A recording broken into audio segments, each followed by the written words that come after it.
Bismillahirrahmanirrahim. Assalamualaikum warahmatullahi wabarakatuh. Waalaikumsalam warahmatullahi wabarakatuh. Yang saya hormati Kepala PKMD Pembina Muare, yang saya hormati rekan-rekan guru PKMD Pembina Muare yang terlibat dalam KBS Komber Belajar di Sekolah TK Pembina Muare. Hari ini saya akan menyampaikan diseminasi tentang mengenai pengumuman tugas saya dalam PKG PJOK. Saya Nuriati SPAO merupakan peserta PKG PJOK dari PKG Muare yang mengikuti PKG PJOK gelombang 1 kelas nomor 2. Jadi pada hari ini saya akan menyampaikan tentang bukti karya yang merupakan rencana tindak lanjut dari kegiatan PKG PJOK yang telah saya ikuti. Jadi di sini saya akan membuat program dan saya namakan itu program saya Jumat Sehat. Di sini kita bisa lihat bersama mengapa saya mengangkat program Jumat Sehat, yakni Jumat pengenalan makanan sehat dan bergizi. Kemudian Sabtu kenal bersama untuk mengingatkan kebugaran dan kesehatan peserta didik. Jadi ada latar belakang mengapa saya mengangkat program tersebut. Yang pertama, keinginan untuk membuat program pelaksanaan PJOK dengan tujuan untuk meningkatkan kesehatan anak dan mengenalkan kepada anak tentang pentingnya makanan bergizi sejak dini.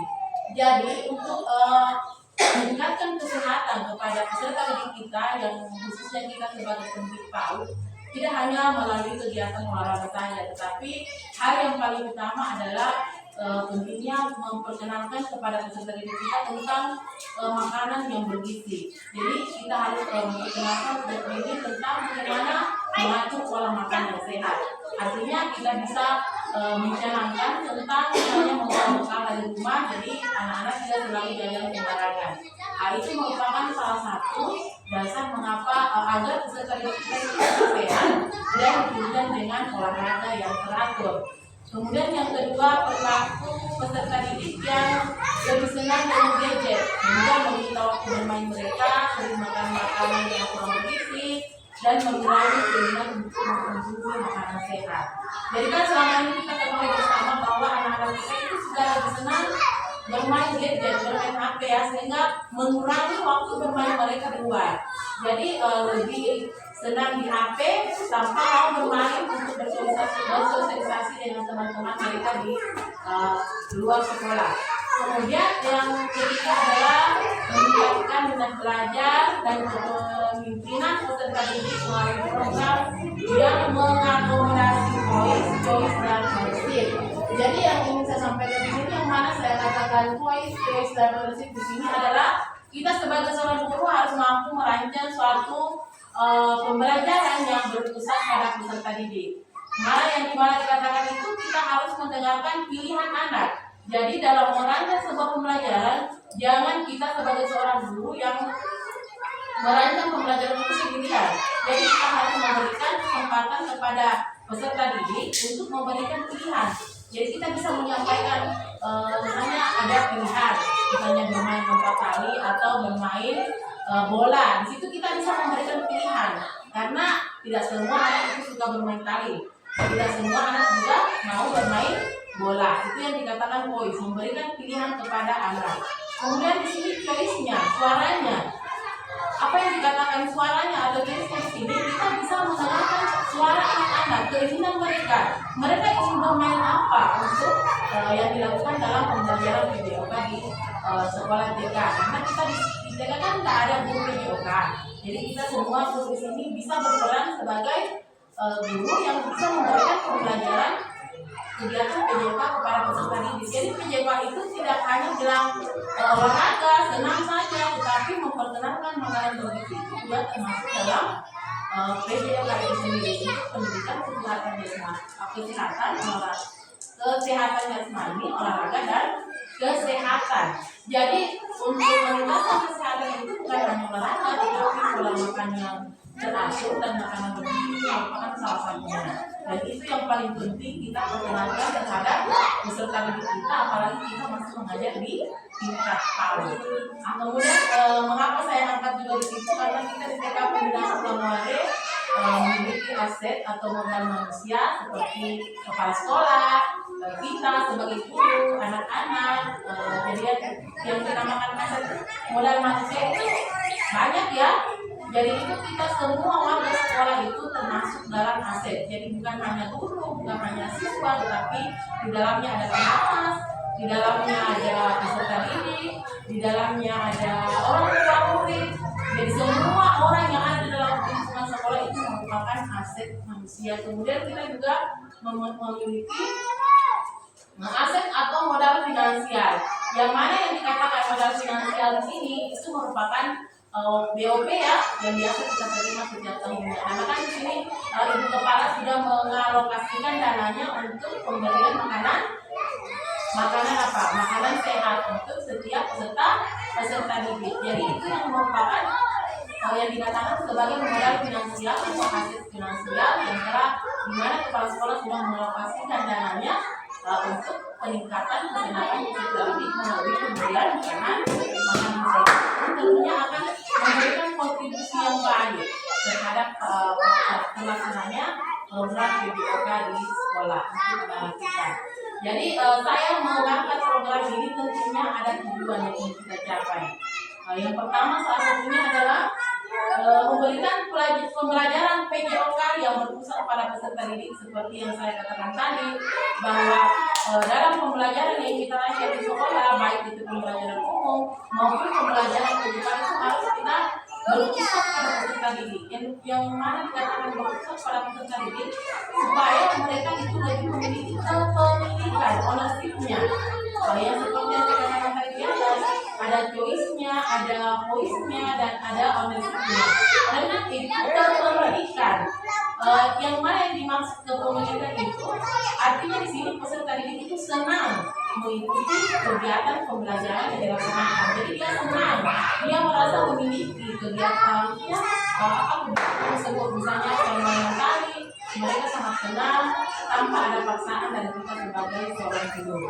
Kemudian yang kedua tujuannya adalah melahirkan peserta didik yang aktif, sehat, kuat, dan makanan bergizi dan olahraga teratur seperti yang saya katakan tadi. Jadi yang paling utama adalah pola makan yang teratur, makanan bergizi dan olahraga yang teratur. Jadi bukan hanya anak-anak saja yang harus mengatur pola makan, kita juga sebagai orang besar, sebagai guru harus mengatur pola makan agar kita bisa menjadi sehat dan berolahraga yang teratur.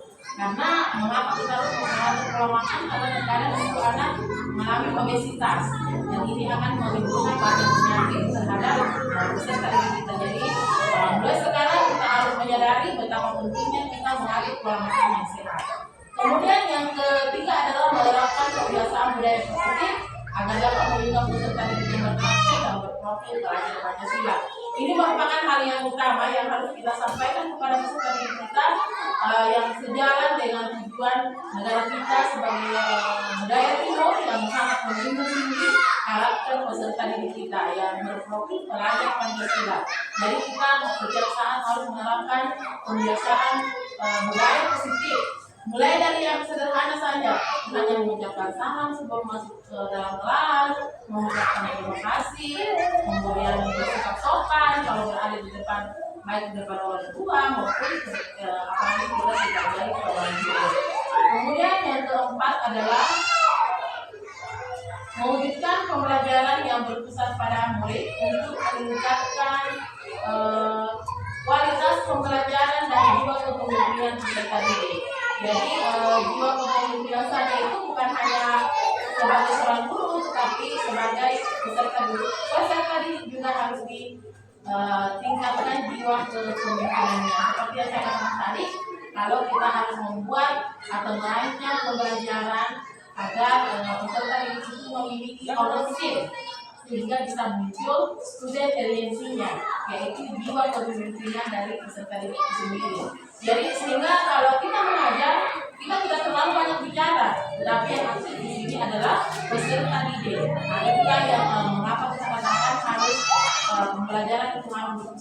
murid agar memiliki mereka itu paham, mereka itu kita memahami bahwa peserta didik itu sukanya ini, peserta didik itu kurangnya di sini.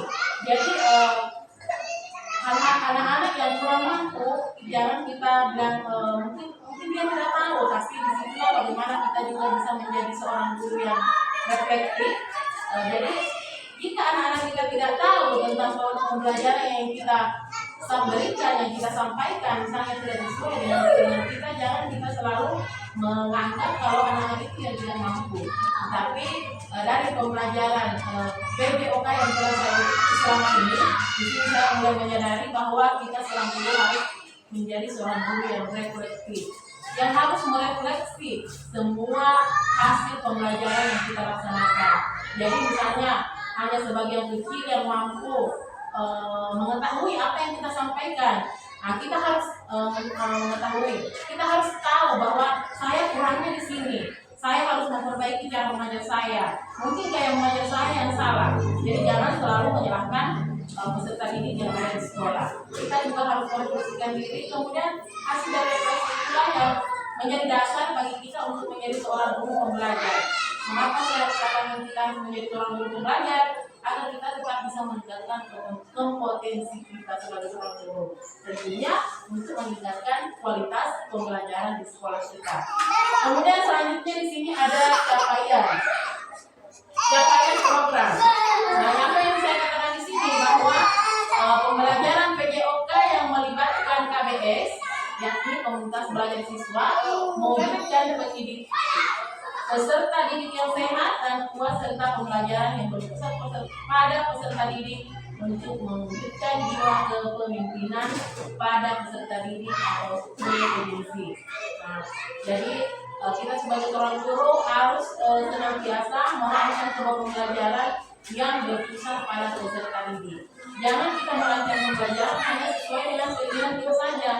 Jangan hanya mendengarkan isu-isu dari luar saja, tapi kita harus melihat pilihan suara dan agar peserta didik itu memiliki ownership atau kepemilikan terhadap pembelajaran yang kita laksanakan di dalam kelas. Kemudian langkah-langkah yang saya laksanakan tentunya seperti yang saya lakukan sekarang, yaitu berdiskusi bersama pimpinan, guru, perwakilan peserta didik agar dapat merealisasikan program Jumpa Sehat itu. Jadi dalam melaksanakan program itu tentunya di sini kita harus berkolaborasi. Saya tidak bisa jalan sendiri, semua itu harus butuh kolaborasi baik dari dukungan yang terutama dari pimpinan, karena apapun yang kita rencanakan kalau pimpinan sekolah kita tidak mendukung maka semua itu akan sia-sia. Jadi yang paling utama adalah dukungan dari pimpinan, kepala sekolah, terus kolaborasi dari guru, orang tua, dan peserta didik itu sendiri untuk bisa kita merealisasikan program Jumpa Sehat ini, dan mudah-mudahan kedepannya kita bisa melaksanakan secara rutin. Kemudian pelaksanaan makan kan sudah kita laksanakan selama ini, tapi mungkin masih belum konsisten ya. Mungkin kedepannya bisa kita kasih konsisten, baik itu untuk senamnya maupun pelaksanaan makan bersama. Jadi di sini kita bisa mengarahkan kepada peserta didik bahwa membawa makanan itu tidak harus mewah, tetapi kadar gizinya harus seimbang. Misalnya proteinnya, karbonya di sini harus seimbang. Itulah yang dikatakan tentang makanan bergizi.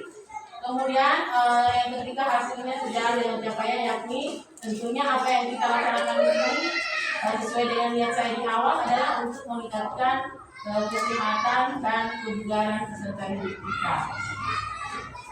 Yang selanjutnya adalah struktur program dan mitra Kombel. Waktunya asalnya akan kami laksanakan secara rutin pada setiap hari Jumat, Sabtu, Minggu berjalan untuk menerapkan kebiasaan kepada peserta didik. Jadi yang awalnya kita masih bolong-bolong pelaksanaannya, saya mohon kepada rekan-rekan guru dan gurunya dari Ibu Kepala TK Negeri Pembinaan Muare agar pelaksanaan Jumpa Sehat ini bisa kita lakukan secara rutin di setiap minggu pada setiap hari Jumat dan Sabtu Minggu berjalan.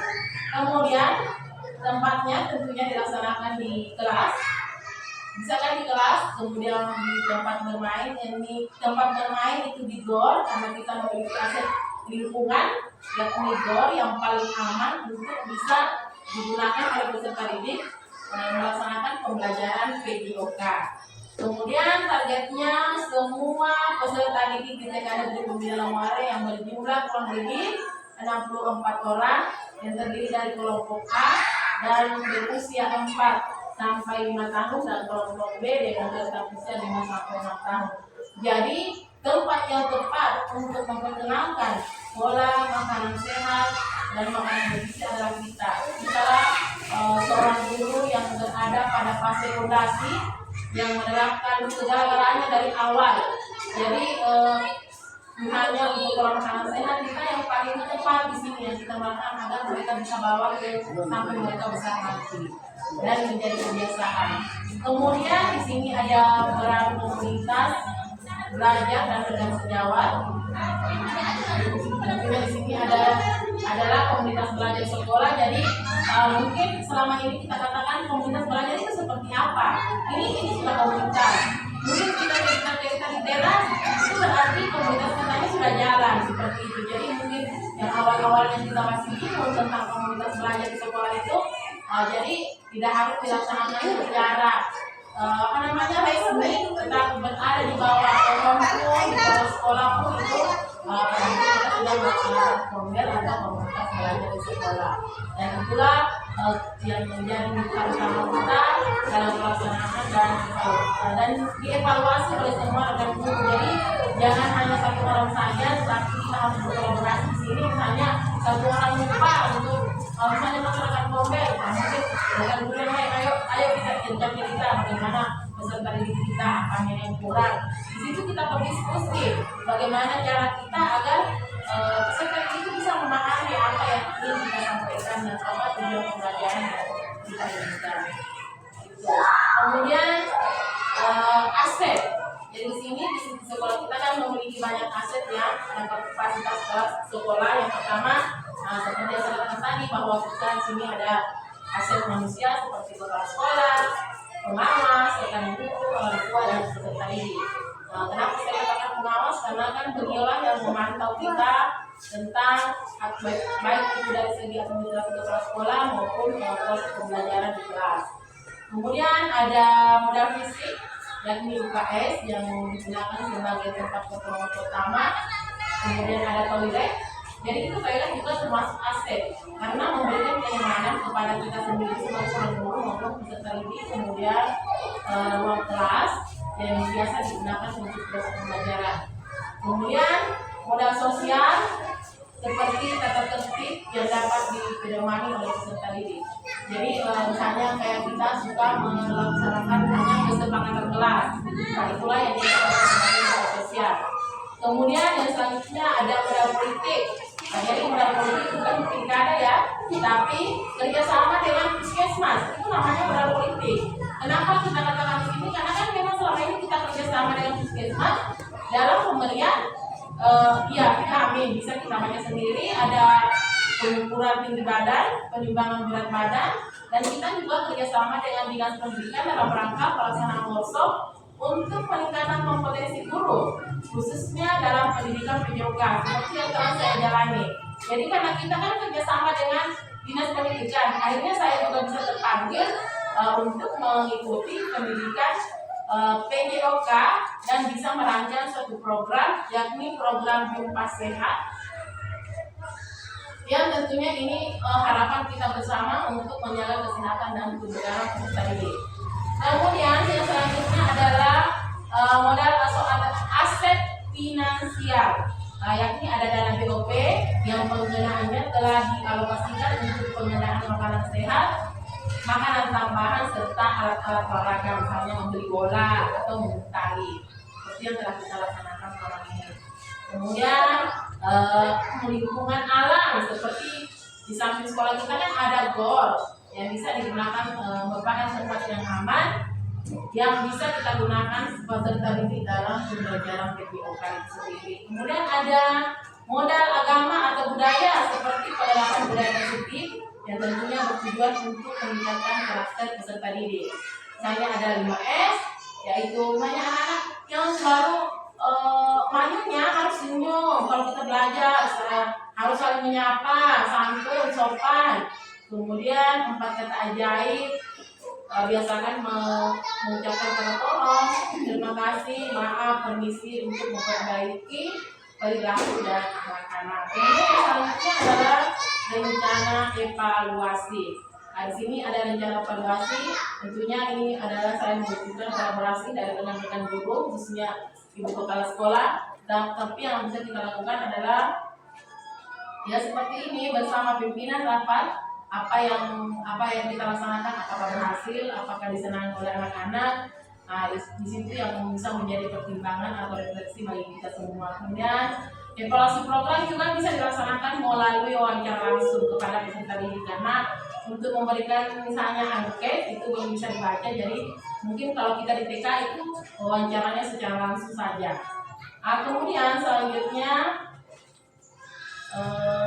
tantangan. Tentunya dalam melaksanakan suatu program itu ada tantangan yang kita hadapi. Yang pertama ya tentunya kita tahu bersama bahwa kita sebagai seorang guru kan sibuk mengajar, melaksanakan kegiatan-kegiatan, sehingga terkadang itu kurang maksimal atau konsistensinya kita kurang. Seperti selama ini memang saya sudah sampaikan, kepala sekolah sudah menyampaikan untuk melaksanakan kegiatan makanan sehat pada hari Jumat, tapi karena banyaknya kegiatan sehingga terkadang kita lupa menyampaikan kepada peserta didik.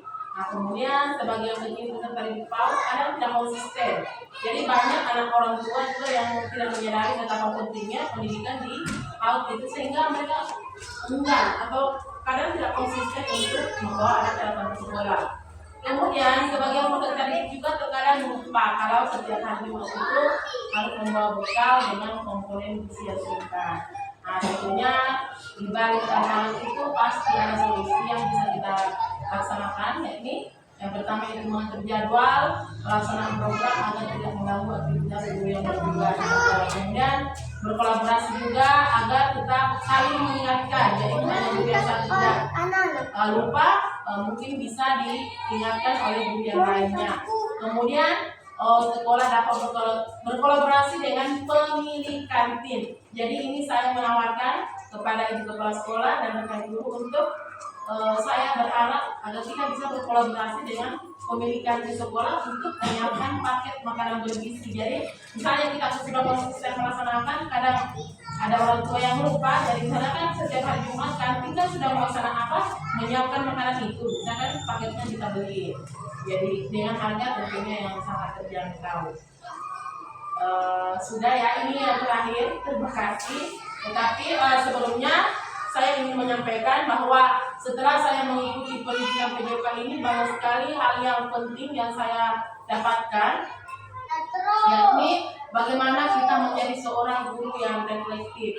Itu merupakan hal yang paling utama yang harus kita laksanakan, baik sebagai kepala sekolah maupun sebagai seorang guru. Jadi kenapa kita harus reflektif? Supaya tujuan pendidikan yang kita harapkan di sekolah itu bisa tercapai dengan baik. Jadi jangan kita selalu mengatakan kalau siswa saya ini tidak mampu, siswa saya ini kurang, dia itu tidak memahami apa yang saya sampaikan. Tapi kita lah sebagai seorang guru yang harus selalu merefleksi diri bahwa mungkin cara mengajar saya yang kurang. Seperti yang saya sering dengar di guru-guru PJOK itu bahwa ada gaya komando. Saya kira dulu itu gaya komando hanya dikatakan ya seluruhnya siap gerak, lencar depan, itu gaya komando. Padahal yang dikatakan gaya komando itu di mana itu peserta didik hanya mengikuti apa yang kita inginkan. Misalnya anak-anak hari ini kita harus belajar huruf A, ya semua harus belajar huruf A.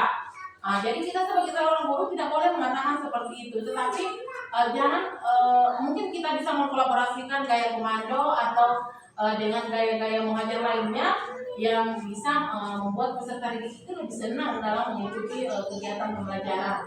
Dari hasil refleksi itu, di sini kita harus bisa menjadi seorang guru yang pembelajar. Seperti yang saya katakan di awal, karena meskipun kita tetap sering merefleksi diri, tetapi kalau kita tidak menjadi seorang guru yang pembelajar, guru yang selalu haus dengan ilmu, jangan kita selalu merasa puas dengan ilmu yang kita dapatkan, tetapi tetaplah belajar belajar karena pasti banyak kekurangan yang kita miliki, sehingga terkadang apa yang kita harapkan peserta didik itu bisa memahami pembelajaran yang kita sampaikan tidak mampu terlaksana, tidak mencapai tujuan yang kita inginkan, karena kita sebagai seorang guru kurang merefleksi diri dan kurang mengembangkan kompetensi kita. Karena dengan kita mengembangkan kompetensi pasti banyak cara yang akan kita dapatkan. Kalau misalnya menurut saya seperti ini, pasti dengan sering kita mengembangkan diri pasti akan kita dapatkan solusi. Bahwasanya seperti ini cara menangani anak agar mereka juga bisa paham, sehingga tujuan pembelajaran yang ingin kita sampaikan, baik itu pembelajaran umum maupun pembelajaran PDK itu bisa terlaksana dan bisa mencapai sesuai dengan visi sekolah yang telah kita susun bersama. Tentunya kita mengharapkan peserta didik yang sehat, yang berkarakter dan berprofil pelajar Pancasila. Itulah yang ingin saya sampaikan pada hari ini. Lebih dan kurangnya mohon dimaafkan. Saya juga minta maaf sudah mengganggu waktu dari rekan-rekan ibu guru dan kepala sekolah. Saya akhiri dengan wassalamualaikum warahmatullahi wabarakatuh.